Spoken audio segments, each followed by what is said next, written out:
Hi gang, this is a second online module that deals with showrooming and web rooming. And it's something that we've talked a little bit about in class, and I want to kind of follow up with you on that and kind of discuss and talk a little bit about what this particular module will deal with. So think about it. Okay, we all have one of these, all right? And when we go into stores, we normally will bring this with us.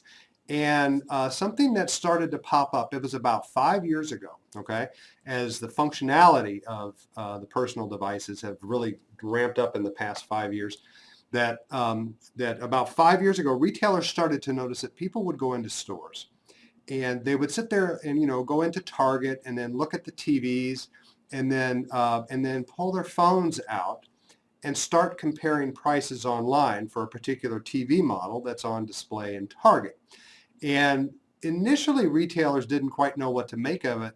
But as time went on, retailers began to get very scared because imagine this. You spend all this money on setting up a really nice store and putting nice fixtures in it and hiring employees and buying merchandise to hang on the wall for TV displays. And then people will come into your store and say, thank you very much. I just wanted to touch and feel this particular object, and then leave your store and go on Amazon and buy it online typically for cheaper. Or even worse, adding insult to injury, buy it while they're standing there inside your store. So that is called showrooming. And showrooming has, needless to say, caught the attention of retailers in recent years, and it's a big deal.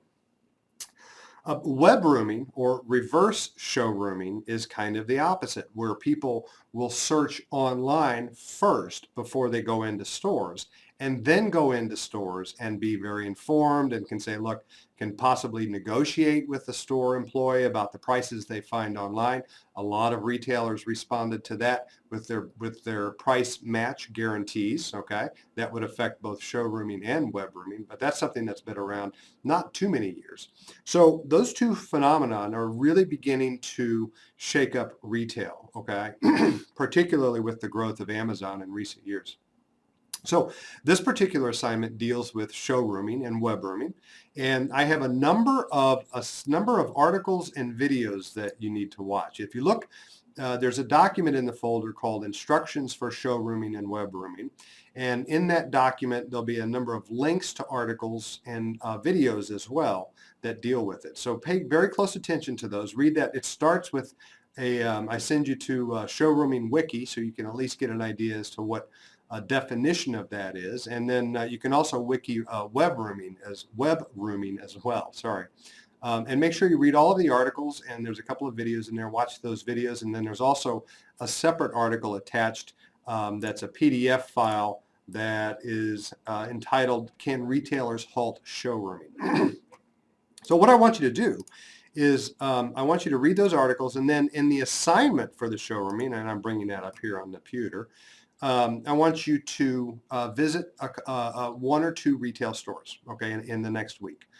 And when you're in those stores, like Target, let's say, I want you to be able to look at products that you can easily compare online. And I just use the example of TVs, all right? For example, an LG 60-inch flat screen LED 4K TV, you can pretty much buy anywhere. So go into Target or Walmart, using TVs as an example, and you don't have to use TVs, and look at the price that it is advertised, look at the price that it's labeled, and either if it's a sale price or a regular price, it doesn't matter, and see if you can find it cheaper online while you're standing there in the store. A lot of times, okay, what has happened is retailers, in response to showrooming, and a lot of retailers don't know how to respond to this, but a lot of retailers have started to train their employees to, when they see somebody showrooming, to approach them and say, may I help you? Do you know about these features that you might not be able to get online? Or even possibly offer a price match in some cases. So think about that, okay? Then really the core question of this module is, what can retailers do about showrooming and, to a lesser extent, web rooming, okay? And one of the common things for success, okay, in business and retailing is never run away from something. okay, that threatens your business, but rather figure out how to embrace it, okay?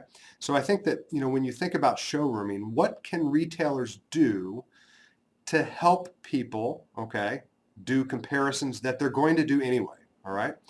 Or what online presence can retailers have, brick and mortar retailers, when people are web rooming prior to coming into their store, all right? So think about those, okay? And so in the articles that you'll be reading, they do allude to a lot of these things, all right? But so what I want you to do is the assignment for showrooming and webrooming, this is an individual assignment. I want you to fill that out and save it with your name as part of the file name, and then upload it to your personal student folder, okay? And I want to have that by Monday, September 18th at 11 a.m. to start a class. I will be asking many of you to share your answers with the class. So make sure that you come prepared with that as well. So I want you, and then so over the next week, I want you to go out to the store, and I want you to showroom. Okay, so go to the store, find something, and see if you can find it online cheaper, and then kind of record that. Don't forget to write that down somewhere. Put it in your notes in your phone, or do a voice text or something like that. And then when you get back, go ahead and fill out that sheet, the assignment. And there's a bunch of questions on that sheet, okay, asking your opinions and about what should be done. And then pay particular attention to the article which came out very, very recently. And this has to do with Amazon and Whole Foods. Amazon, one of the ways we keep track of retailers is by watching what they file patent applications for, okay? So for Apple, you can often predict what they're going to be focusing on when they file a patent application, for example, for facial recognition, okay? So that's something to keep an eye on. So Amazon, and there's an article in the instructions document, Amazon recently filed for a patent to install kind of web jamming technology, okay? So when people are in Whole Foods stores, they're going to have some difficulties in terms of showrooming. So it's an interesting article. And one of my specific questions is Amazon's patent application a solution to showrooming? So happy shopping, and I do hope that you find an item online, and do let me know if you are approached by an employee. If they see you showrooming, many retailers will train their employees to approach you. So make sure you put that in your notes. Okay, and that's about it. So again, have a great weekend and happy showrooming, and we'll see you on Monday.